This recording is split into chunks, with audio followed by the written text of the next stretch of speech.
Hello and welcome to Newswire. I'm Ayza Omar. Now, in the early hours of Tuesday, February 26th, Indian jets were chased out of Pakistani territory after the Pakistani Air Force scrambled. The Indian Foreign Ministry said that this incursion, though a violation of line of control, was a preemptive action against alleged terrorists on the Pakistani side. Now, here's what the Pakistan's Foreign Minister Shah Mahmood Qureshi, in a joint press conference held today, said. That India has committed uncalled for aggression, to which Pakistan shall respond at the time and place of its choosing. All elements of national power, including the armed forces and the people of Pakistan, to remain prepared for all eventualities. This comes after weeks of rising tensions between the two nuclear-armed states following a suicide attack on the 14th of February that killed 44 of India's Central Reserve Police Force personnel in the south of Kashmir, in the Indian-occupied part of Kashmir. Now, India immediately blamed Pakistan for the attack even before any investigation started, as condemnation on the attack poured in from around the world, including Pakistani leadership. Prime Minister Imran Khan sent a measured and mature response, assuring India that Pakistan would investigate the perpetrators of the Pulwama attack if India shares actionable intelligence with Pakistan, none of which has been provided so far. Now, the Prime Minister also warned New Delhi against launching any military misadventure in retaliatory action. India's blatant violation of the line of control comes a few months before 800 million voters turn up to choose the next leader for the world's biggest democracy. But despite measured diplomatic efforts from the Pakistani side, whether it is on peace talks over Kashmir or the progress over the Kartarpur corridor, India has yet to respond to the friendly overtures in kind. The Forum strongly rejected Indian claim of targeting an alleged terrorist camp near Balakot and the claim of heavy casualties. Once again, Indian government has resorted to a self-serving, reckless and fictitious claim. This action has been done for domestic consumption, being an election environment, putting regional peace and stability at grave risk. The claimed area of strike is open for the world to see the facts on ground. For this, domestic and international media is being taken to the impact site. Heard Pakistan's Foreign Minister, Mr. Shah Mahmood Qureshi, stating clearly in a press conference today that no such terrorist sites were there where India has allegedly attacked, and for that has opened the doors to international media as well to check the site. After an emergency National Security Council meeting, which was held earlier today also, the Foreign Minister, along with the Defence and Finance Ministers, held a joint press conference in which they clarified Pakistan's stance. And also the Foreign Minister has said that the international media will be taken to the side of the attack. What's more is that the Prime Minister, in a high-level meeting, has said that India's violation of the line of control will be taken to international forums, including to the UN, to the OIC, and also brought forward with friendly countries. Now, the prevailing uncertainty has led policymakers in South Asia and across the board in different world capitals to contemplate the possibility of an armed engagement between India and Pakistan and to analyze its consequences if that were to happen. How will Pakistan move forward? How will the international community respond to this egregious violation of the line of control? And what role will it play to diffuse tensions? Let's hear more from our analysts. And with that, I'd like to welcome our guest in the Islamabad studios joining us. He's the former ambassador and also currently talking to us from the start, Mr. Ghalib Iqbal. Thank you for joining us here. a lot has unfolded since the Pulwama attack on 14th of February. India didn't miss a beat after the Pulwama attack in blaming Pakistan. What could Pakistan possibly have achieved for being the one responsible for the attack? Pakistan did not achieve anything, and Pakistan would be doing a foolish thing if Pakistan ever even thought of such a thing in the Indian held Kashmir. The people of India need to realize one thing, and they need to think about it, and a new thought process should begin in India, because the extreme radicalization of the Kashmiri youth within the Indian held Kashmir has exceeded their perception. It has exceeded to a level where the Kashmiris are so tired and so fed up with the oppressive regime of the Indian troops that they want to settle their scores. And once they start doing it, then there is no looking back, because most of the families within Kashmir has lost somebody either from the family or from the neighborhood. And it is imperative for them to ensure that the people of Kashmir get the freedom and the whole dispute is resolved under the UN resolutions. India, we need to think like the Indian before even we talk about this subject. India has a serious issue of economy. Mr. Modi is going to go for elections very soon. The Indian economy is going down. He came into power on the basis of promising employment to the youth. But at the moment, the employment rate is 6.1%. The Indian economy has done very bad, not only in agriculture, but also in the corporate sector. The only two sectors which have shown some promise. I want to explore a little of the situation in Kashmir, Indian occupied Kashmir, especially in light of the indigenous movement and the lack of recognition on part of the Indian government of that. When freedom fighters are killed and their funerals are carried out, thousands pour out on the streets to partake in these funerals. What is it that does not either get translated to the government, or is it a complete denial of or acceptance of this indigenous movement there?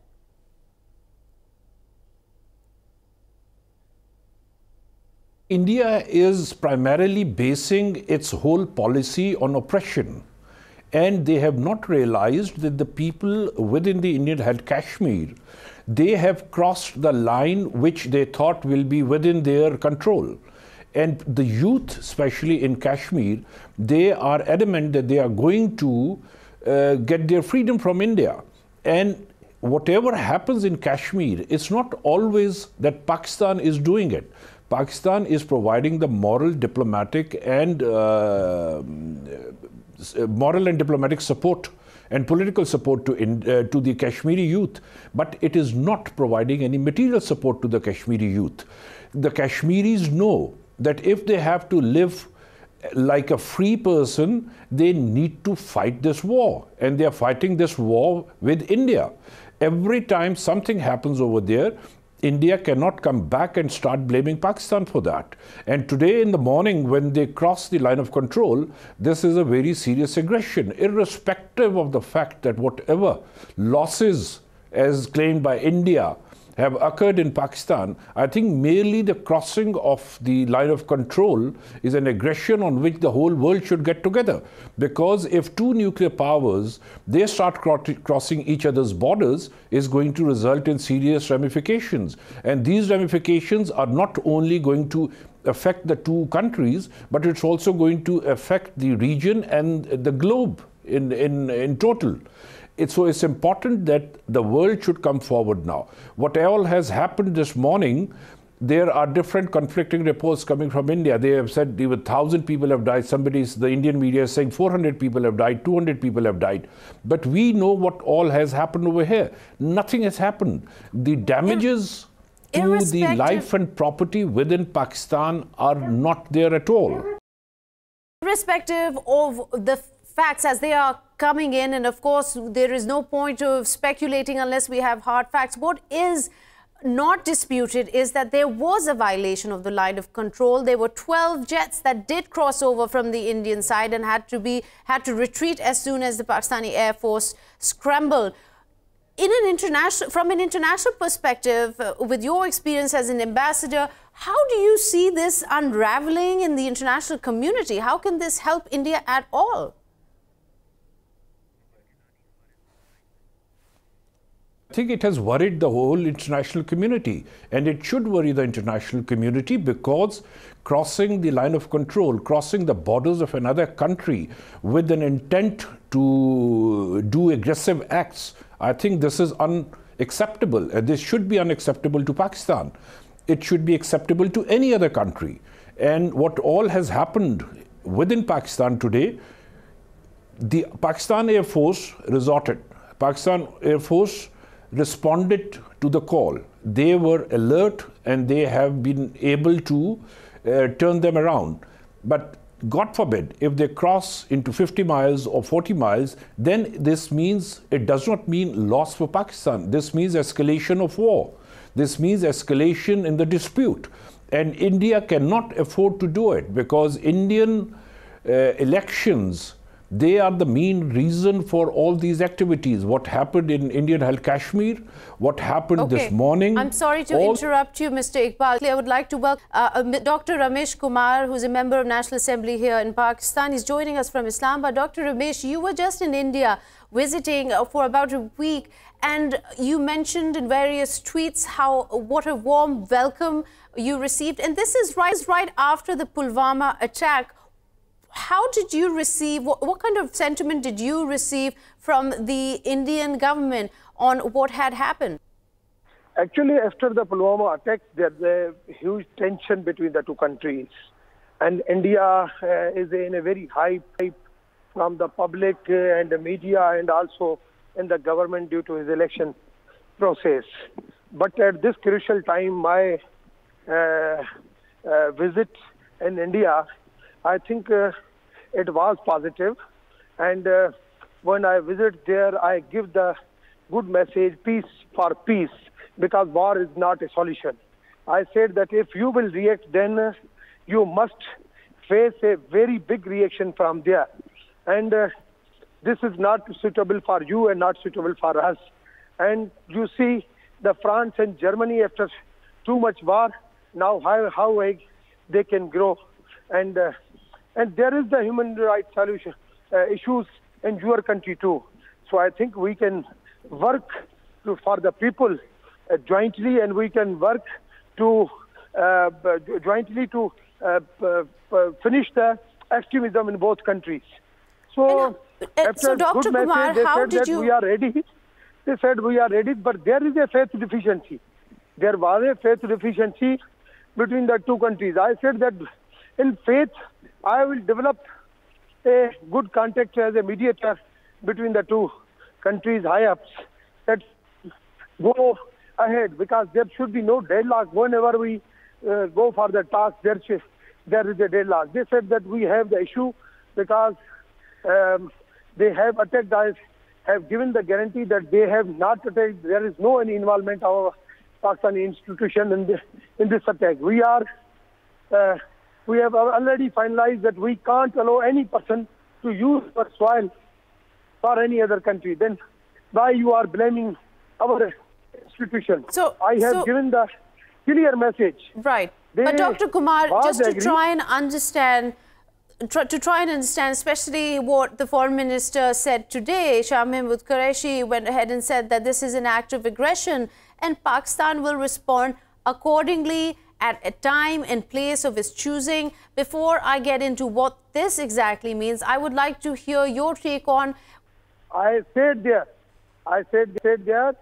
I told them that if you will react, Pakistan will retreat, and this will never then stop. You must understand the situation. You have a very hype in media and in public, and even you will react, then you will lose the election, because the people of the India also don't want a war between the two countries. They also want the peace between the two countries. But I don't understand why, again, after 2-3 days, down temperature, again they have done something, and this is very bad. Right. I think Thank in you future, so much, Dr. Kumar. They should face a reaction. Thank you so much for your input there. It's an interesting indeed. Just a few days back, and this question is for you, Mr. Iqbal, when we saw a kind of a softening of stance from India when Prime Minister Modi was visiting Rajasthan and talked about how he was looking forward to PM Khan addressing the issue of poverty and other things and sticking to his promise. And it was taken by critics as a sort of softening of stance. And now suddenly the tone has changed.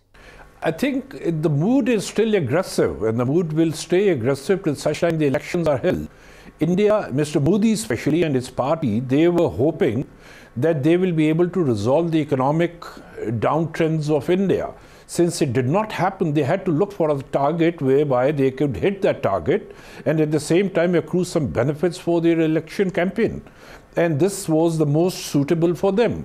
You have to see, because Indians, they have been promoting the idea and perception within India, and if you look very closely at the Indian media also, because they are towing the line of establishment within India, that Pakistan is behind all the ills of India.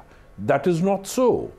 These ills, the economic ills and other problems which India is faced with, it is not the doing of Pakistan, it is the doing of the government over there. And while they try to hide those ills, they point the finger of blame to Pakistan. And let me just welcome quickly Mr. Gowhar Geelani. He's a journalist who's speaking to us from Srinagar. Mr. Geelani, what has happened today is obviously an egregious international crime as India has violated the line of control. On the other hand, we are getting reports of very strong search and aggressive operations taking place in Indian-occupied Kashmir. Could you shed some light on that? Good evening. As far as the cordon and search operations are concerned, they are a routine in Kashmir for the last 30 years, especially since Mr. Modi's ascendancy to power in May 2014. These kind of operations against civilian population, the cordon and search operations and raids on political activists. Just the other day, 2 days before, there were raids conducted, nocturnal raids conducted on the activists of Jamaat-e-Islami. Over 150 members of Jamaat-e-Islami, including their Amir, were arrested, and other socio-religious and political leaders and opinion makers were taken into custody. Also, leaders from the Hurriyat Conference, including Jammu and Kashmir Liberation Front Chief Muhammad Yassin Malik. So, be that as it may, as far as this particular day is concerned and what has happened across the line of control, there are a couple of issues. One is that how Indian media is celebrating, romanticizing, and almost glorifying the act of aggression, and also selling this as something as Modi's big success ahead of the general elections in India.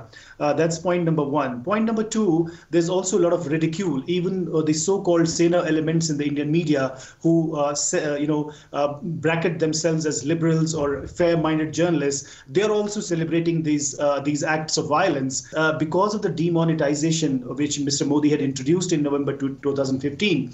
That was a disaster. Then he applied GST tax, 14% state tax and 14% central tax. That policy also failed. Then he had promised to bring back black money from foreign countries, and that did not work also. And then there was a promise that Ram Mandir will be built in Ayodhya in Uttar Pradesh, and that also didn't materialize in last 5 years. So now the only issue, just before the elections were cow.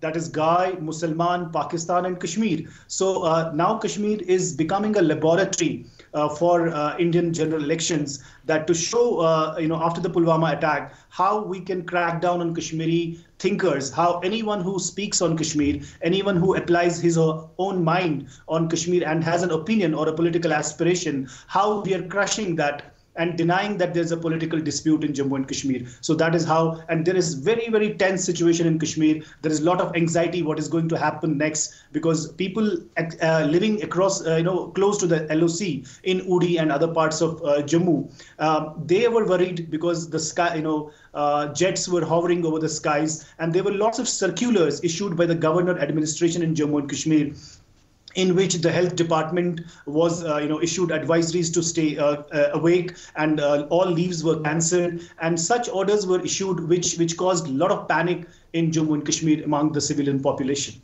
Was that, in your view, maybe one last attempt on PM Modi's part to secure the vote bank? I mean, there are 800 million voters headed to vote soon in a few months, and creating this kind of hysteria, will it really win him any votes? Or significant number of votes, let me say.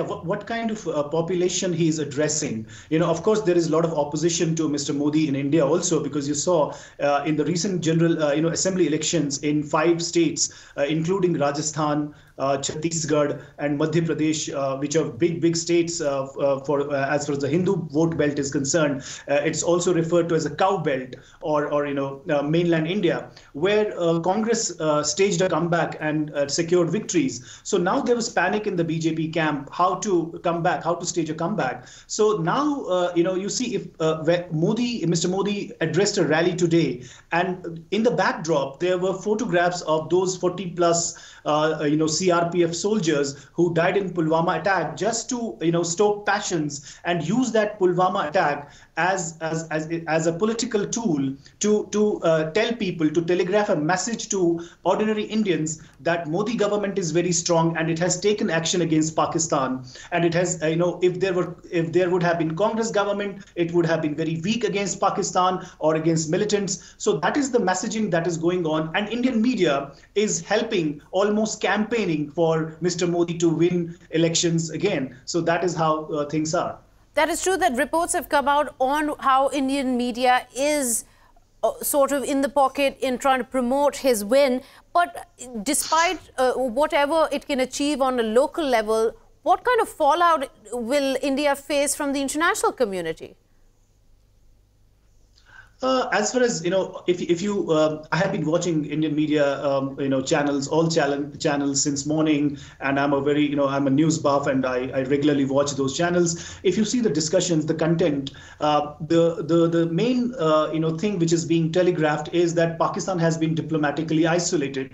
They were reading out Australian statement that how India has a right to respond, and America's, statements. So while some saner elements do bring in the question of China, for example, or Saudi Arabia, how China has invested $50 billion in CPEC, and how Mr. MBS, who visited Pakistan recently and also decided to invest $20 billion in Pakistan. So there are some elements who bring out these facts, but generally, mostly 80% of the panelists, who are mostly defense experts, mustached retired army officers, and also BJP, pro-BJP men who have this kind of narrative, and they sometimes believe in their own propaganda that Pakistan has been diplomatically isolated and Kashmiris have been defeated. And there is this doctrine which they refer to as 4Ds, a policy of 4Ds, where the first D is deny that there is a Kashmir problem. So they deny that there's a Kashmir dispute. Then they say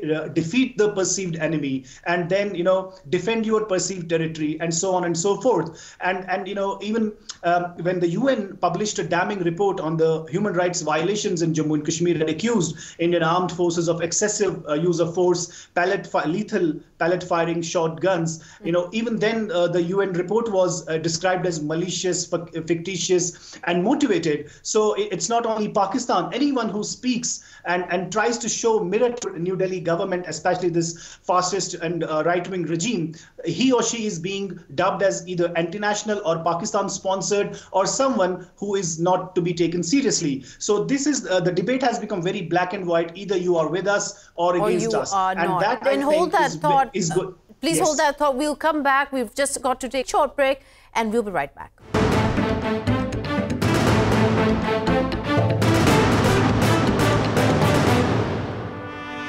Welcome back. You're watching Newswire, and we're talking to Mr. Gowhar Geelani, a journalist from Srinagar. Mr. Geelani, we were just talking about the situation that is between Pakistan and India, in India's stance on Kashmir, that there is not a problem, which is where essentially there is an issue in trying to resolve this with talks with Pakistan, because India refuses to have any third mediator or third party get involved. Absolutely. I mean, you see, the Kashmiris essentially are peace-loving people, and you have seen throughout the history for the last 70 years, there were many political movements which were very peaceful and were advocating a right to self-determination at the highest level, and there was no violence. And even there was a transition in 2008 when people of Kashmir, civilians, mostly teenagers, women and men, came out on the streets, and the 120 boys were killed in violence when the state forces opened fire on the protesters. And same thing happened in 2008, 2010, and 2016. We had 4 months of cycles of violence, and even pellet guns were used. So now I think it is for the world to understand that what it takes, that a Kashmiri mind who is essentially peaceful, which is very peaceful, had to become a Kashmiri body had to become a bomb.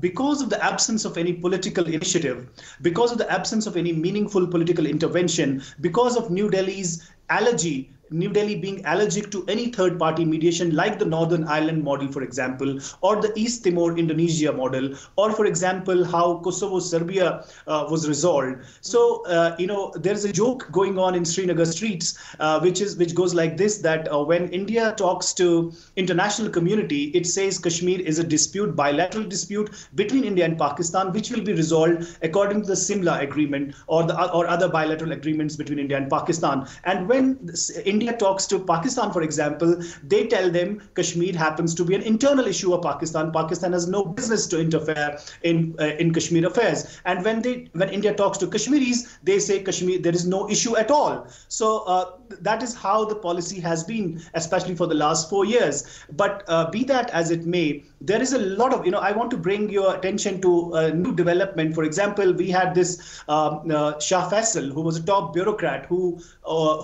topped the Indian civil service exams in 2009-10.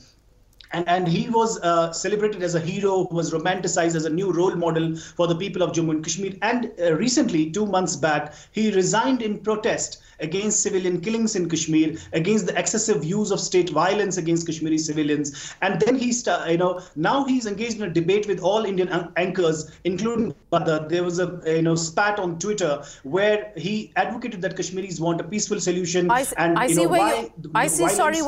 to interrupt you there, but also I'd like to, at this very crucial juncture, since you mentioned these points, would also like to a student activist from Srinagar who's joined us here on Newswire, Syed, Tajamul, Imran. Thank you for joining us. Could you give us an idea of what the situation is on the ground, and also addressing this entire issue of India not being able to recognize or refusing to identify that this is an indigenous movement?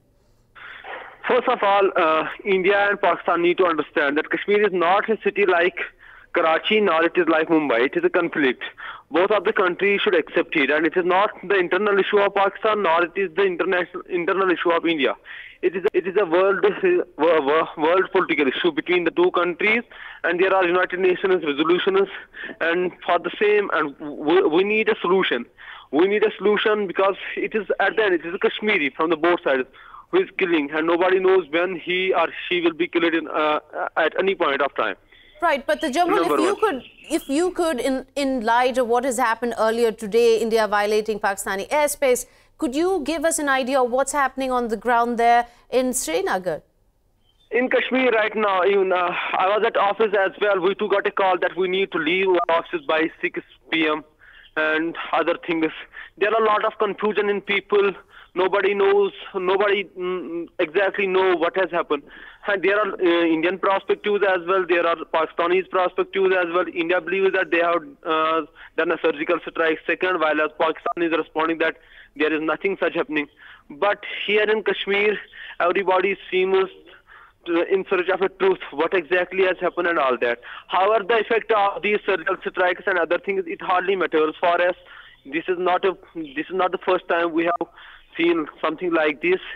From last 3 decades, we are seeing these things. But Tajamul, would you say, sorry to cut you there, Tajamul, but would you say that there has been post Pulwama a hike of these search operations, also those different government directives that came through, ordering hospitals to stock up on medicines, and this sort of silent panic spreading? Is that a fair assessment of what the situation was in Srinagar and is right now? Yeah, that is what I am telling. From last five days, there seems a fear on every street of Kashmir, in every hospital, in every office, because everybody has been put on alert, whether it is health services, it is fire and emergency, it is police, and more police Central Police has been called here to Kashmir, and there are other things. The aeroplanes, jets, they fly on sky during night times as well. That is more panic. People here believe that they are already in war. It seems like something big is happening, or something like war is happening. And there have been other things as well. People here have been asked that there is nothing to worry, but there are a lot of versions. And Army Chief of India is telling that something big will come in next 48 hours, while at the Divisional Commissioner of Kashmir is telling that there is nothing, no need to panic about anything. So there are two versions from the Indian side. So normal people here believe that something big is going, and there are a lot of hype. And plus the India media, they behave like the. Is there any access to of RSS and all that? Is there any access to regular cellular services or internet, or is there a complete blockade of getting any access to the outside world? Suspended from last 5 days. Internet has been suspended approximately 5 times. In South Kashmir, I belong to South Kashmir, Shopian district. In Shopian, Pulwama, Kulgam, and Atnar, internet was totally cut from last 2 days. It was restored early in the morning with 4G speed. Now it is 2G again, and there are chances that they will vary it again. Same is the case happening in Srinagar. Same is the case happening in North Kashmir as well. Yes, phone is there, connectivity is there, but internet blockage is there. And most important thing is that whosoever writes the truth about the Indian atrocities here in Kashmir, his personal accounts, whether he is on Twitter, on Facebook, they remove it easily, that too in next 1 hour. So there is you're saying that students like yourself, nobody knows so yes, how do students like yourself, who are activists, who are voicing their say and opinion, how do you go about on your daily routine with so much risk to your life? It is a war zone here.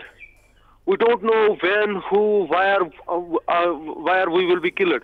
It is like that. There is a fear on every street. There is a fear in every market of valley. It is like nobody knows that what will be done. Especially from last 5 days, there are a lot of rumors, lot of panic, lot of fear. Right, stay with us, Tajamul. Let me come back to you, Mr. Geelani. You're an analyst actively working in Srinagar, obviously. What kind of threats are you facing, and is there fear that this threat would go up? What will be the fallout of this event that has taken place in Srinagar? As journalists, whether you work in Pakistan, you work in India, or any part of the world, there are always, threats. Journalists who write and speak their mind, they're always on the radar. But in case of Kashmir, for example, in the last 4 years, as I was mentioning to you earlier, there has been a crackdown on anyone who has an opinion in Kashmir and who speaks independently on issues. And there is that kind of, even there's censorship of that kind, that even in 2016, a Srinagar-based newspaper, Kashmir Reader, was banned for several months. Publication of other newspapers was suspended, and government advertisements which go as revenue to the newspapers has also been stopped. So there is pressure from all sides on journalists, and that's why you see mostly journalists do not speak up in Kashmir because of the fear of reprisal, how the government forces or the police and security agencies are going to interpret your independent opinion making. But that has been the case always, but it has certainly escalated in the last 4 years. And you see, right now, when I speak to people in Kashmir, there are two problems. One, a Kashmiri is asking that Pakistan, if Pakistan's airspace has been violated, and if there is any grain of truth in the Indian claim that there have been the operation was conducted, whether it's a preemptive strike or whatever. So they are asking, why is Pakistan's tone so apologetic? Why is Pakistan giving explanations? And if Pakistan had claimed that they will not allow anyone to violate their airspace and there will be a befitting response. So why is it limited to statements? So when you say, let me just to understand the statement. When you say Pakistan, why is it being apologetic? in what sense of the statements that have come out from the Foreign Office and the Prime Minister, in what sense are you suggesting that Indian jets should have been shot down and a full... What are you suggesting? No, as a Kashmiri and as a Kashmiri and as a peace-loving person, I am against violence. I am against violence of all kinds. I do not believe in violence. I do not believe in war. And even in the case of when Pulwama attack happened, I had argued that all lives are precious, whether it's a civilian being killed in Kashmir or a militant being killed in Kashmir or even Indian soldiers. The big elephant in the room is the Kashmir dispute. So that is my personal view. But I'm talking about the sentiment on the street. No, that's what I'm asking to try and get an understanding. No, yeah, I'm also talking about the sentiment on the street, but just trying to understand, because through this conversation, we will be able to understand what the mood is on not just this side of the border, but that side of the border, and how is it being perceived, because the biggest issue is of perception. A lot gets lost in translation. So I'm trying to understand what exactly you were, what the word on the street is on this. When I talk to ordinary Kashmiris on the street, their feeling is that, since Pakistan has been claiming for the last 70 years that it gives moral, diplomatic and political support to the political struggle of people of Jammu and Kashmir for their right to self-determination. But when, Indian media is showing all this bravado and there is this glamorization, romanticization and, all this jubilation on the alleged airstrike, so they are saying, since the airspace has been violated, whether the attack has taken place or not is another matter. But why wasn't Pakistan Air Force ready to respond to the Indian aggression in time? And why wasn't action taken against this aggression? And they're also saying, they're also questioning, the kind of delayed response that came. There was a tweet in the beginning by DG ISPR, which also sent out so many tweets, which also caused some confusion in many minds that what has happened. And Indian reaction came 2 hours later. So there is, is Pakistan also helping Modi in some way, because so of its basically apologetic speaks tone. Of the, sorry to interrupt, but this, just playing the devil's advocate here, if I may, this speaks of the media propaganda that India has been accused of, not just from Pakistan here, but also across the board, that facing an election where the Modi government, BJP, is seeing a crushing challenge for all the promises that they failed to deliver, whether it's on the economic front or otherwise. Welcome, Ashraf. Jehangir Qazi, a former diplomat. He's joining us from Islamabad studios. Welcome to Newswire. I hope you heard the conversation that was taking place earlier. Basically, in question was Pakistan's response. As far as I know, we've totally rejected Indian allegations and claims that they came across and successfully targeted and destroyed camps and inflicted casualties on hundreds of people. This has been thoroughly rejected by Pakistan. And yes, we admit that the planes came across, but they were challenged, and the planes dropped their payload in an empty field and probably burnt up a tree or something of that sort. But as far as I know, they haven't inflicted even a single casualty, although there seems to be a report that maybe a person or two might have been injured or something, but nothing like the Indian claims. And so there's so the Indian claims appear to be exaggerated out of all proportion, and the Indians claim that Pakistan is in denial. When Foreign Minister Shah Mahmood Qureshi says this is an act of aggression, that Pakistan will respond accordingly at a time and a place of its choice, what do you think it suggests? I think we should be very careful before even talking about war. India was looking for a face saving. They got a face saving without inflicting any casualties. They have gone back. And Pakistan should go for the diplomatic offensive at this particular moment. Because if we go and cross the line of control, we are doing the same thing what the Indians have done. It is an aggression which will not be acceptable to the international community. We at the moment need to go and ensure that the international community is sensitized about the Indian aggression. They have committed a blunder, and that blunder needs to be highlighted. And India, you earlier asked why the soft stance by Modi, because he was looking for a face saving. But my biggest fear is that India tried to gain the mileage out of the bombing at Indian-held Kashmir. They couldn't. There could be a similar act engineered by the Indians so that they can get more people in and they can rope in the international community about it. When we say that we are going to go and give a response to India of a time and place of our choosing, I think it's better if we leave that to the military leadership, because they have to determine all the facts before it is done. But my advice and my suggestion would be that we should not cross the line of control or the borders. So, Mr. Qazi, what's your take on it? Especially, let me highlight another issue, since we're talking about India's attempt to face saving. The Indian spy Gulbhushan Jadav's case hearing in the International Court of Justice, which has just concluded, India wasn't able to answer a lot of the questions that Pakistan put forth. Is this adding to the sense of which situation India is in before the elections? Only speculate, on what, because quite frankly, we are all sitting away from. I, as a Pakistani, of course, believe in the statements which my government puts out and which our Prime Minister and the National Security Council meeting have put out. But I do agree that if we keep talking about in terms of retaliating, then we're almost suggesting that something happened and all. The fact is that it appears India did cross, we admit that, totally failed. So what do we need to retaliate? There was a totally failed mission. They were challenged by the Pakistan Air Force. They dropped their payload without causing any significant impact on anyone. And returned home having failed in their mission. So I agree with Ghalib that there's no need for Pakistan to sort of add to it. India's failure is India's failure. So we don't need to retaliate to a failure. They crossed, they lost, they went back.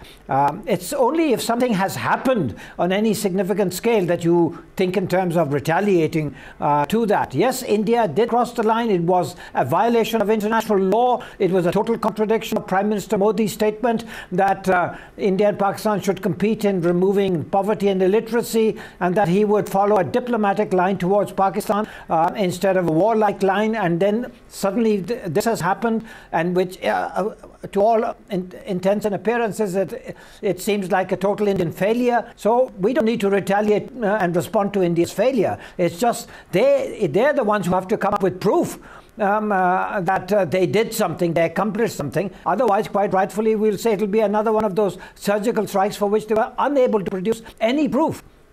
Right, stay with us, Mr. Qazi, and Mr. Iqbal and Tajamul, you're also there on the line, as well as Mr. Geelani. We are going to take a short break. This is a special transmission, an ongoing transmission of Newswire for today. And once we're back from the break, we'll continue our conversation.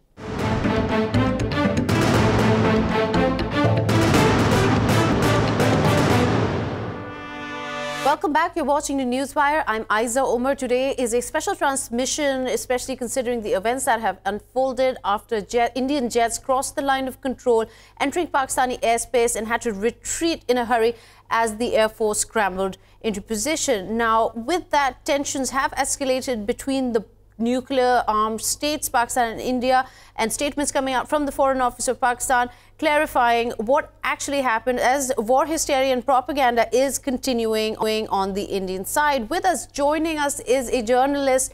We've been speaking to Mr. Gowhar Geelani from Srinagar, and we were talking about a little earlier about the sentiment in occupied Kashmir. We've also spoken to an activist who conveys how having an opinion at all against India is a life and death situation. I want to ask you a little more on the Hurriyat leaders' houses being raided in the middle of the night. What is the situation right now? Can you give us any update? It's not only about the Hurriyat leaders, because they have been at the receiving end since the inception of Hurriyat in 1993. But it's also about socio-religious political organizations like Jamaat-e-Islami, for example, which believes in a peaceful, political resolution to the dispute. It does not talk about violence. It does not endorse violence. It usually works during earthquake. It does social reform. It goes to people and speaks in the mosques, and it does work during the floods. So there 150, more than 150 activists and members have been arrested. And there is another school of thought, Jamiyat Ahl Hadith, their leader, Mushtaq Ahmad Viri, who was giving sermons in South Kashmir. He has also been picked up. He has also been arrested. So there's a sense in Kashmir that there's a collective kind of a political invasion where there's a direct attack on Kashmir's political and religious identity. So it's not only about the Hurriyat and those people who have stones or slogans or sentiment. It's also about the ordinary people. And second thing is that ordinary Kashmiri right now thinks that there is an existential crisis because there is Article 35A, which is listed in the Supreme Court of India, and there it has been used as a psyop against the people of Kashmir, where according to Article 370 of the Indian Constitution, which defines the relationship between Srinagar and Delhi, and then also defines who is the permanent resident of Jammu and Kashmir. And Article 35A gives right to property, to right to buy movable and immovable property to a permanent resident of Jammu and Kashmir, and right to scholarship and education. So that is being said that it will be scrapped. So there is a direct demographic threat which is being faced by the people of Jammu and Kashmir, where they think that the demography of Kashmir Valley will be altered when people from outside India can come and buy land and property in Jammu and Kashmir. So it's the threat perception is on multiple fronts. There are coordinated search operations on a daily basis. There are random arrests, and there are NIA raids conducted on the houses of Hurriyat Conference and other leaders. And then there is this existential crisis where people feel that they are being challenged on all sides. Shift. Yes, absolutely. A wonderful point, Gowhar Geelani, something that has been sort of overshadowed in what we have seen happening between Pakistan and India. And here I'd like to welcome you, Brigadier Imran Malik, for joining us in the Lahore studios. Tensions are constantly on the rise. But what we've seen, like I mentioned, was Kashmir losing its importance in terms of being an international issue that needs immediate attention, don't you think? I think Prime Minister Modi has gambled a lot on this one issue put all together. See, he might have gambled in the sense that he'd probably win the elections. But at the other time, on the other hand, he has not realized that if these escalations go out of hand, it means total war. It would mean a nuclear exchange, and it would mean a nuclear winter. So at the international level, probably that is the implication, possible results of his gamble.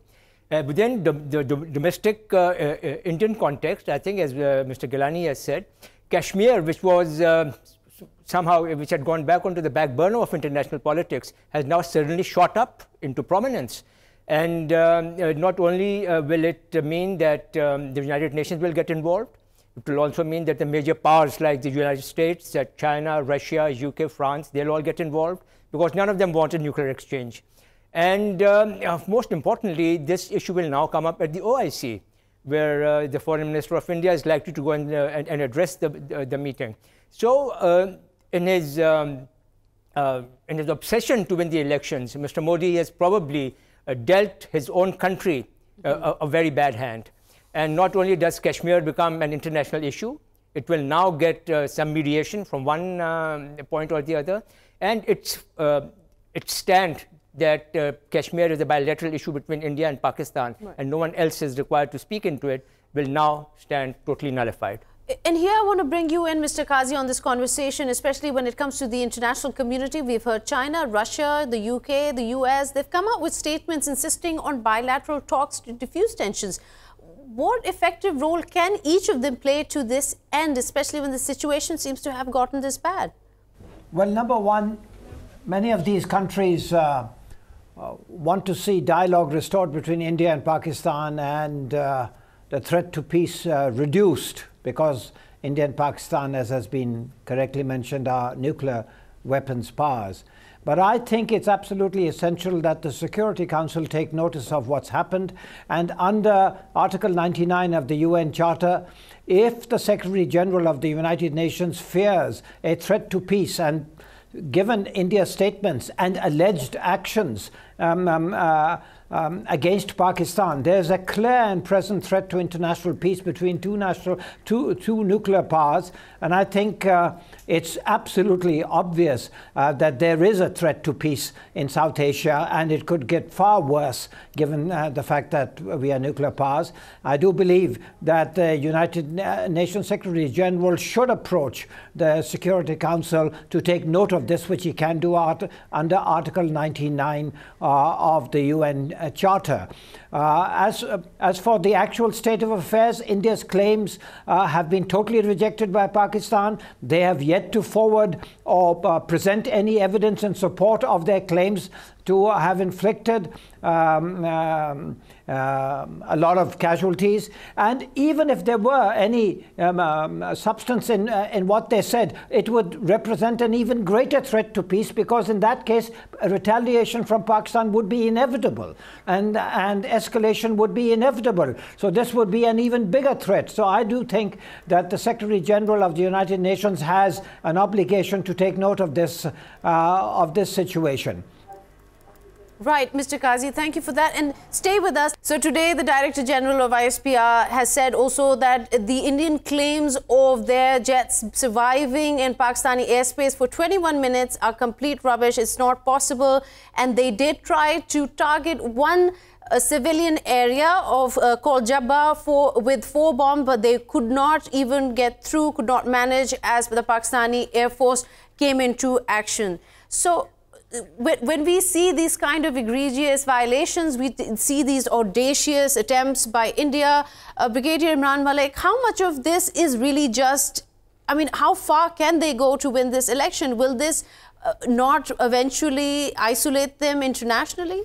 I think India's game is going to be up very soon because the entire world now is not bound to accept whatever the Indian Ministry of External Affairs puts out or whatever the media says. Now we have tremendous communications all over the world, and people can come and see things. I mean, they don't have to do anything. Let them go onto Google Earth.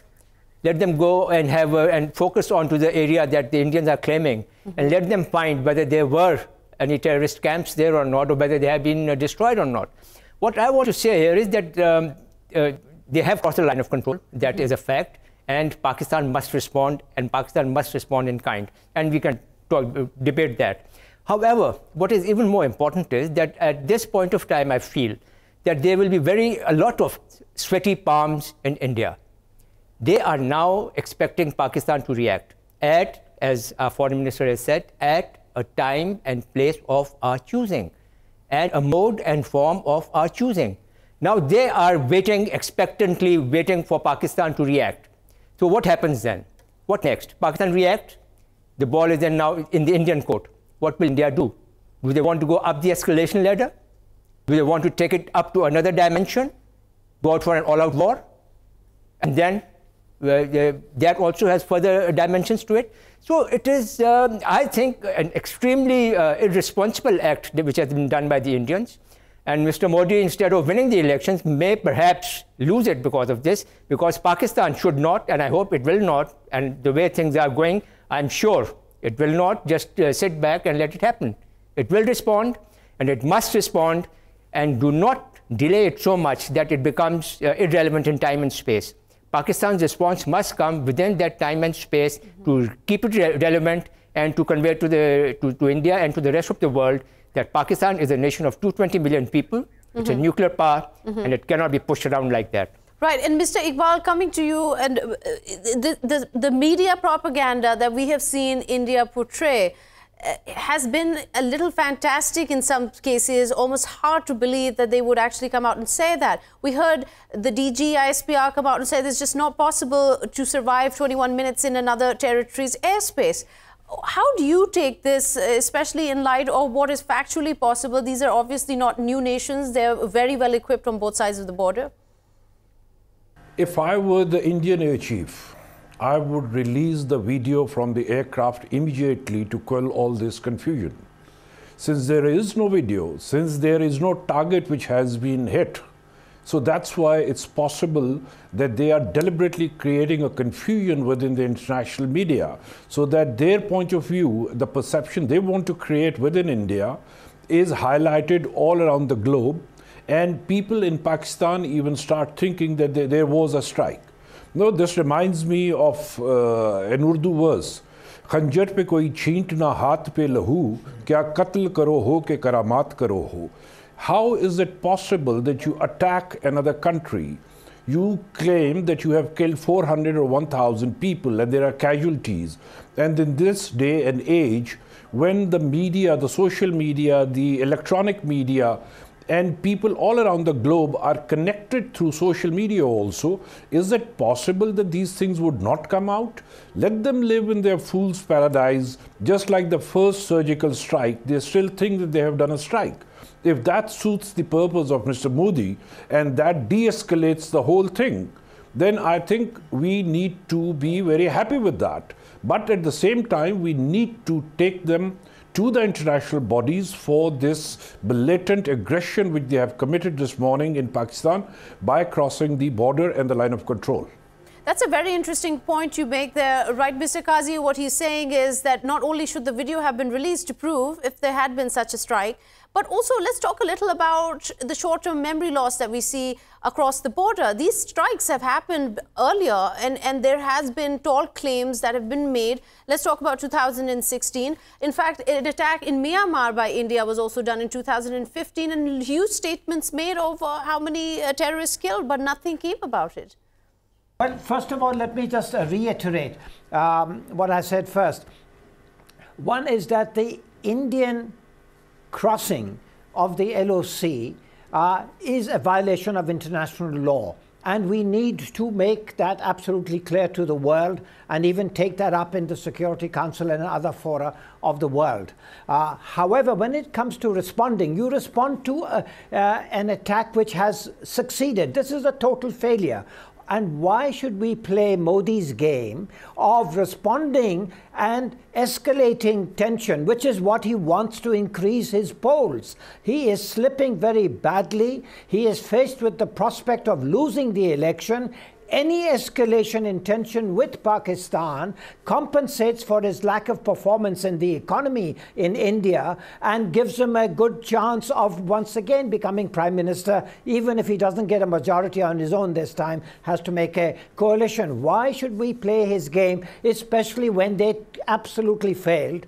And as Iqbal said, they have not been able to show any proof, just as was the case with the surgical strike. So it doesn't, why should we violate international law? You know, because India has, especially when their effort has totally failed. I think what we do need is to highlight the aggression, and indeed India's threats have caused a threat to the peace, and we should try as best as we can to get the UN Secretary General to be sensitive to the threat of peace in a nuclear area which can threaten the entire world, and to take action under, as I pointed out, Article 99, which would highlight, because I mean, the Security Council would immediately internationalize this issue as it needs to be internationalized as a result of India's actions. And here is a clear case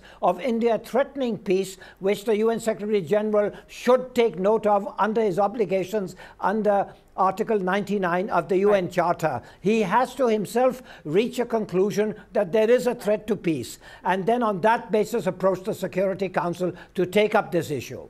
All right, thank you so much, Ashraf, Jehangir, Qazi and Mr. Ghalib Iqbal joining us from the Islamabad studios on a very important topic as we go through our ongoing transmission after 12 Indian jets crossed the line of control into Pakistani airspace. But coming back to you, Brigadier Imran Malik, another thing that came from the DGISPR's press conference earlier was that he said that India should wait for a befitting response. Is this something that worries you? Oh, it worries me in the sense that it is bound to escalate the entire situation. And you see, it has two aspects to it. One is the international aspect, where peace would obviously be destroyed by Pakistan's response. But I personally feel that Pakistan needs to respond.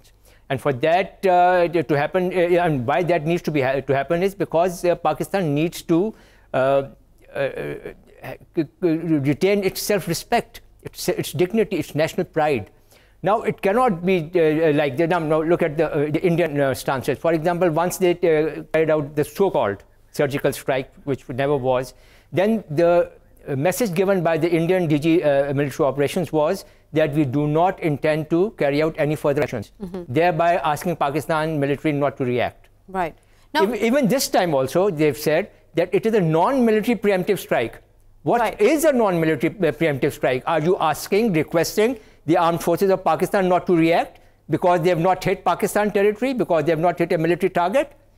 They must realize one thing. They have crossed a line of control. That is a violation of Pakistan's sovereignty, and it must be responded. And your question regarding whether Pakistan should respond or not, I personally think that Pakistan must, and put an end to this bullying by India once and for all. But how can and where can it lead to? And with that, let me welcome another guest who is joining us from Islamabad. He's the former ambassador, Mr. Zamir Akram. Thank you for joining us here on Newswire. The conversation going on right now, especially after hearing the statements coming from the DGI-SPR saying that India should wait for a befitting response, and also welcoming and leaving open access to international media to visit the site. Is this something that worries you in terms of how Pakistan will respond, and where will it take tensions between Pakistan and India? I think that we need to wait and see. There is a meeting of the NCA tomorrow, which will be chaired by the PM. The NCA is the National Command Authority. It's the supreme decision-making body of our strategic decisions. And so we have to see what kind of outcome comes from that meeting. There's also a parliamentary debate on these issues. But I agree with the previous speaker that Pakistan needs to show that it is willing and capable of responding.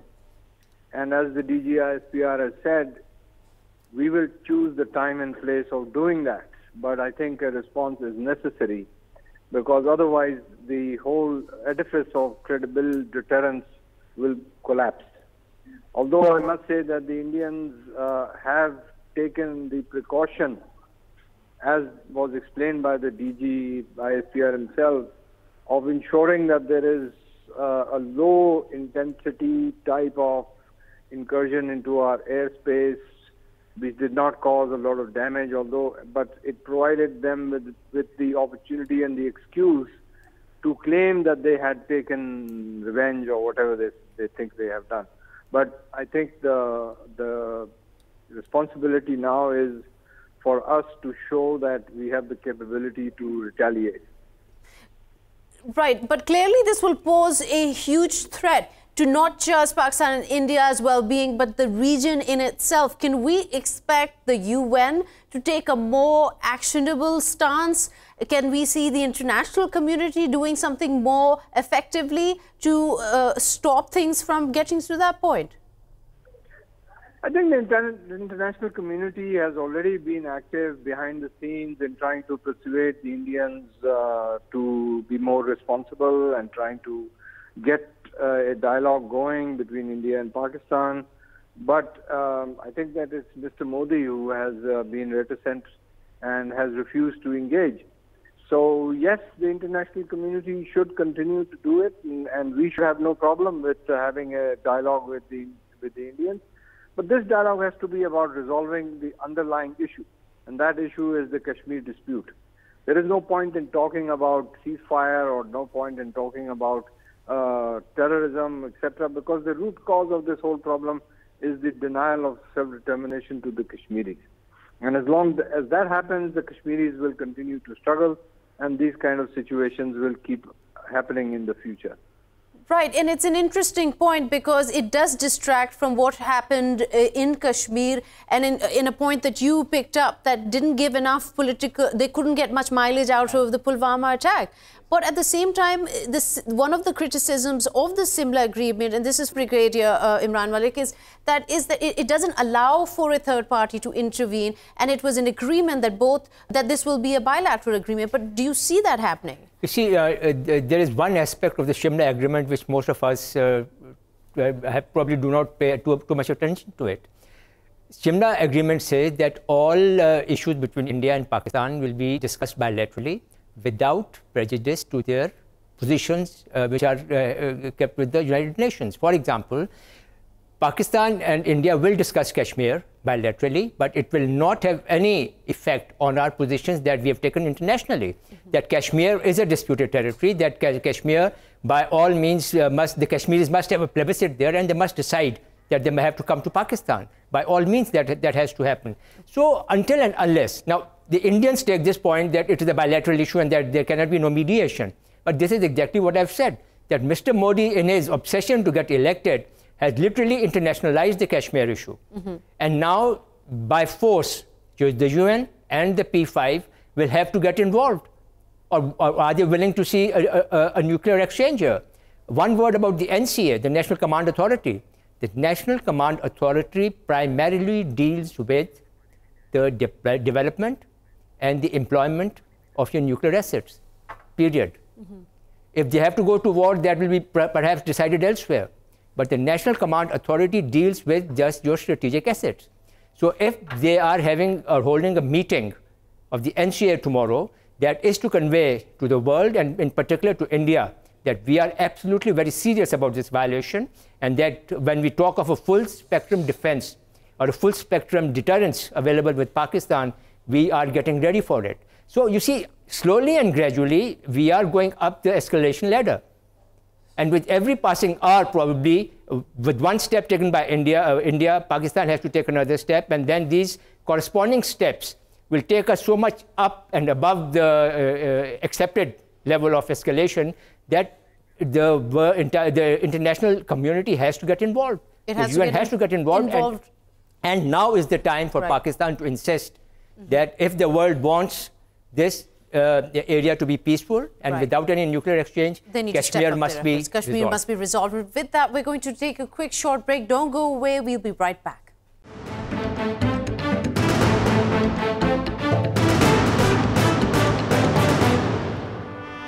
Welcome back. You're watching a special transmission of the Newswire as we talk about an important incident that's taken place earlier today. And with that, let me just read out some of the statements of DGI-SPR earlier today given on the violation of airspace. Now here he says something very interesting, that he refers to the Google satellite records and says that if you can check with the record of Google satellites, this will expose India. It's exposed India in the past, and we will expose it again. We want the world to know. Of course, these are statements regarding the alleged incursion, the violation of airspace, crossing the line of control of these jets. India has claimed that they have targeted alleged terrorist camps in the Pakistan side of Kashmir and retreated as soon as Pakistan Air Force scrambled. Now, of course, there is no evidence that is being shown from India to prove these stall claims. And as DGI-SPR has pointed out, that they just had to pick one of the thousands of madrasas and hit it. Had it been the all-out war, it would have been a dogfight. We will respond differently and we will surprise you. You wait. Now, this is, of course, coming at a time where tensions are already very high, Brigadier Imran, between Pakistan and India, and very aggressive statements coming from DGI-SPR. Yes, I think they are the need of the hour as well. Pakistan has been aggressed against, and Pakistan's sovereignty has been violated, and Pakistan needs to respond. And first of all, we need to put the entire incident into the correct perspective. What the Indians are doing right now is, I would term it as perception management. They have created a perception that their so-called valiant armed forces have carried out a deep strike inside Pakistani territory, and that they've destroyed a so-called terrorist camp, and there are anywhere between 350 to about 1,000 casualties. But once you go on ground, and I'm sure that we will take the national and international journalists there, or you can check it from Google Earth, that there is no such thing on ground. That is one thing. But their media, their diplomatic offensive, their media offensive is trying to maintain that perception internationally that they have actually carried out a punitive strike against Pakistan and that they have gone back safe and sound. However, what they fail to realize is that they have created a very tense situation. Pakistan is now left with no option. What should Pakistan do? And it's forgetting Pakistan's role in the region is if anything, going up. Now, let me welcome here Mr. Javed Hussain, a former ambassador. You're joining us from Lahore. Welcome to Newswire. Talking about Pakistan's regional importance, it's been playing a critical role in not just the US-Taliban talks that were taking place in Doha earlier, just yesterday. Is this, in a way, a threat? I mean, what was the plan here when India took off with this incursion into violating the Pakistani airspace? I think Indian incursion across the LOC was basically motivated by political objectives, internal political objectives, because of the forthcoming election and the need for the Modi government to show to the extremist Hindus in India that they were capable of inflicting some damage on Pakistan and Pakistan's security. But as the facts are becoming clearer, it is quite clear that this incursion was very, very limited. It was hardly about 4 to 5 kilometers across LOC into this Balakot area, which is near LOC, and it's not Balakot, which is in KPK. So it was a very limited incursion of a few minutes, maybe 2 or 3 minutes. And according to latest reports, not much damage was done in any case, and Indian aircraft had to return post-haste because of the fact that the PF aircraft were chasing them. So the Indians are trying to show as if they have carried out a major punitive action or raid or air strike in Pakistan-controlled Kashmir or Pakistan-administered Kashmir, which is not right, which is not correct. And I'm sure our people, when they take international media, the area where the Indian aircraft drop their payload, they will find out that this was a very minor incursion, and I don't think one can call it even a surgical strike that the Indians would like to characterize it. Right. Nevertheless, it is also a fact that they have Indian aircraft have committed an act of aggression, and Pakistan will have to respond to it in an appropriate manner, both in the diplomatic fields and other fields. And as Foreign Minister Shah Mahmood Qureshi clarified today, Pakistan is getting in touch with international community, other powers, regional as well as non-regional, to convey our strong feelings on what the Indians have done. Right, and let me just continue here to read more of what the DGISPR said, something that I find very interesting as we move along. I said that, he says, and quote, "I said that we will surprise you, wait for that surprise. We said our response will be different, the response will come, see it. You've chosen a path of war without knowing the consequences on the peace, instability." Talking about the OIC meeting, Pakistani senior parliamentary members had a big issue with the Foreign Minister of India being invited as a special guest. How isn't it that all the members of the OIC need to be on board in terms of such an invitation? Yes, I think there has been some faux pas, serious faux pas on the part of UAE government in inviting the Indian Foreign Minister as a guest of honor to this forthcoming foreign ministers conference of foreign ministers of OIC in UAE.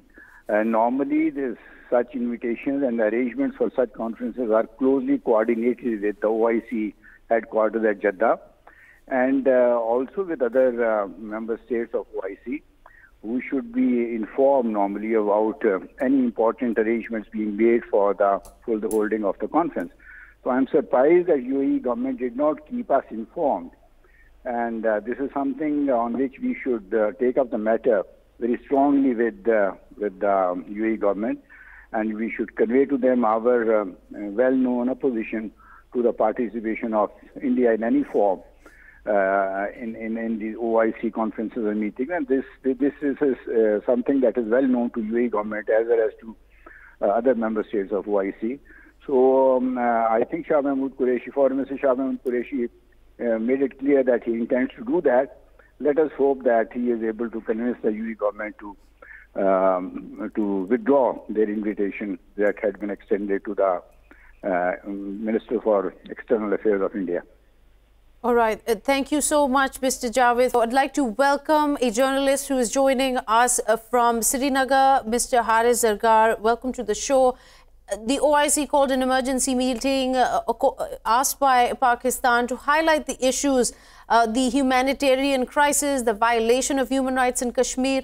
But at the same time, the invitation of guest of honor was extended to the External Minister of India, Mr. Sushma Swaraj. What is the reaction there in Kashmir? Do you see it as a faux pas also, or is there been completely no reaction to this? Well, within the valley, the main point of concern at this point is the escalation between India and Pakistan. And while there was a bit of disagreement within the separatist section that asking, Sushma Swaraj joining the OIC was not seen in a good light. But the whole focus has now shifted basically on the tensions on the borders and how it's going to escalate, and primarily on the internal issues of the continuous crackdown on the separatist leaders and the fuel crisis, which has been there for the last 3 days. So we haven't heard much reaction from the people from many leaders within the valley on the proposed OIC meeting in which Sushma Swaraj will also be a guest. Right. And Brigadier Imran Malik, how do you see it? You see, I think first of all we must, or the OIC must see the manner in which India has always been treating OIC resolutions on Kashmir. They have treated it like rubbish, and they've always found their way into the waste paper bin. They have never shown any respect to the OIC or to its resolutions. However, we must now see what is the compulsion of the UAE to invite India to such an august gathering, especially once one of the founding members has been attacked by India. And I think the rationale for that may have nothing to do actually with India and Pakistan, but it has got everything to do with India and Iran. And probably the Arab states are trying to wean India away from Iran and from India's dependence on Iranian oil. And that is why we have an oil refinery in Pakistan, in Gowhar, one by the UAE as well, and then another Saudi refinery coming up in India. And these refineries will be fed by oil from Saudi Arabia and UAE, and thereby reducing the level of dependency of this region on Iranian oil. Furthermore, oil from here can then be pumped up through oil pipelines to Western China as well. So we need to see it in that context. However, Pakistan's point of view is very strong.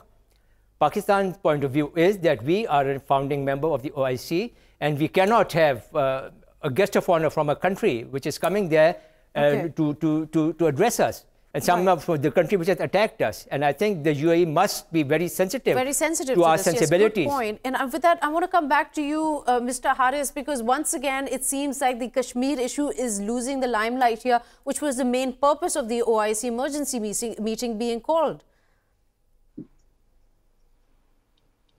I mean, there is also a perception that it's a double-edged sword for both India and Pakistan. While India's presence at the OIC may be seen as a diplomatic victory for India, but at the same time, it might put India in a very difficult situation if OIC comes with any statement on Kashmir, which it has the stance which OIC has taken previously. It might really land in India in it's a double-edged sword at the end of the day. There is a perception that it might go either way. We'll have to wait and see on how it turns out on the when the meeting actually happens. But yeah, it was seen as a surprise that OIC did actually took Sushma Swaraj as a guest of honor. But there, within the valley, there isn't much reaction to it. I think people are taking a very cautious, a cautious note on this, and they want to see actually how it translates at the end of the day. And also, if you could give us a picture and an idea of what is happening on the ground when the National Investigation Agency, which has quite a repute there and obviously Indian-occupied Kashmir, continues widespread raids over there. Are those continuing? Have they abated with the current tensions rising between Pakistan and India? Yes, I mean, today itself, NIA conducted various raids on the houses of different separatist leaders, including the chairman of All Party Hurriyat Conference, Mirwais Umar Farooq, the Shabir Shah and Yasin Malik, and Tehreek-e-Hurriyat chairman Ashraf Sahrai. Some of these leaders are in detention, but there was a coordinated search operation in South Kashmir as well. We heard some news reports of some clashes also reported in some parts of the cities, which I can't corroborate independently, but there was some reports as well. So internally, there is also a little uneasiness within the population how things are going to escalate on the borders and how it's going to translate within the valley itself. And the recent government orders, the flip-flop on the arrangement, on the troop deployment from the government is also creating a sense of paranoia within the valley, or creating a perception of something very unwanted is brewing with in coming days. Right. There's a sense of uncertainty. A sense of uncertainty. Hold that thought. I'll come back to you, Haris. Sorry, I'm sorry. I'll come back to you in one second. Let me quickly welcome another guest who's joining us, Lieutenant General Ziauddin Bhatt. You're a defense analyst. You're joining us from Islamabad. The situation continues to escalate between Pakistan and India, and what is happening, as you heard our guest from Srinagar talk about, the sense of uncertainty prevailing as they don't know what's going to happen next. The DGISP has come out with very strong statements saying that just wait and see, India, we will respond. How do you take this situation going forward? Happening is very unfortunate, and Indian forces have already admitted of preemptive action, and this is an act of war. And Pakistan and India have fought 3 wars, and I think there was going to be peace because both countries became nuclear powers. But unfortunately, the leadership on the Indian side have decided to escalate things. And it all started, I think, from Kashmir, where there is an insurgency going on. They're asking for independence. So this is a very unfortunate situation. Naturally, Pakistan has to respond for the sake of its own people and its own population, and this will further escalate. So I think Pakistan and India should sit down together and discuss all problems, all matters, including Kashmir and other terrorism and whatever it is. But that stage hasn't come, and before that, India has taken an action, which is preemptive action, and preemptive action is an act of war. Therefore, Pakistan has to respond, and they will respond. So I personally think things need to cool down. Yes. Thank you so much, Lieutenant General, with that input of yours. We deem every one of our guests valuable opinion here. And here I'd like to welcome another guest. He's joining us from New Delhi, Mr. Rifat Jawaid. You are a journalist there. Let's talk a little about the way the media is covering this as it happens. Could you give us an idea on how this violation of Pakistani airspace is being perceived by or relayed to the masses through the media? So, the majority of the media, which have traditionally been supportive of the centre's Narendra Modi government, they are jubilant, they are ecstatic, for them, they're hailing the Modi government for being decisive against Pakistan and on the issue of terrorism. However, the non-right-winger, traditionally liberal journalists who supported the government in the beginning, towards the later part of the day, they started questioning. And the basis of their questioning was a video by BBC Urdu, which came from Pakistan. They had spoken to 2 eyewitnesses who contradicted the claims made by the Indian government. Although Indian government officially did not say the number of casualties, but the media, they started hazarding guesses. Some media channels said 300, somebody said 200 people killed. However, when the two eyewitnesses who, they spoke to BBC Urdu and that video is going really viral in India, they said one person was injured. So that was picked up by the liberal journalists on social media. There's also statements coming while we're talking about the video itself. There also, our reports from DGISPR has confirmed that video that has gone viral is actually 3 years old. No, so the video that you're talking about was the video of a fighter jet, which was picked up by Indian media in the morning, and it was claimed to be the video of Indian, the airstrikes. That video was indeed like 3-year-old video, which some of the fact-checking websites in India have also concluded that. I'm talking about the video of two eyewitnesses which BBC Urdu claimed and who said that one person was injured. That has been picked up by the liberal journalists who are now countering the government claims that, you are claiming to have killed about 200 to 300 people. Here are the people from the ground zero where the incident took place. They are saying only one person injured. So that's what is being used by the, sort of non-right-winger journalists who are now questioning the government. So clearly now, but then what, sorry to cut you again. I still want to stick to this for one more minute. Mr. Javed, the DGISPR, the Foreign Minister of Pakistan, Shah Mahmood Qureshi, have given statements where there's an open invitation to the international media to access the site of where India allegedly dropped bombs and killed 200 plus militants. So how does that translate into Indian media? Is that something that is coming across? No, you see, the Indian media, you don't expect any, sort of objective and sort of neutral journalism at the moment. This is all about being nationalist, or at least being seen as nationalist. So that's what is kind of like affecting their news coverage. And that's precisely the reason why I said the 3-year-old video was live broadcast by some of the prominent news channels in India who claim that this is the video of actual airstrikes. And no channels have apologized. So right now, the sentiment of nationalism, is affecting everybody right across the board. So, that's why we are not seeing any objective journalism. What I'm saying is that, what is dominating the conversation right now is how it's going to benefit the Modi government in the coming elections. And that is where the conversation has gone forward now. Right. Thank you so much for your input there, Mr. Javed and Brigadier Imran Malik. And also, Haris, I wish we had more time to get your input from Srinagar, but unfortunately, that's all the time we have for Newswire today. Stay tuned to Indus News for more updates. We will keep you abreast to the developments happening here and across the world. Thank you so much for watching. Goodbye.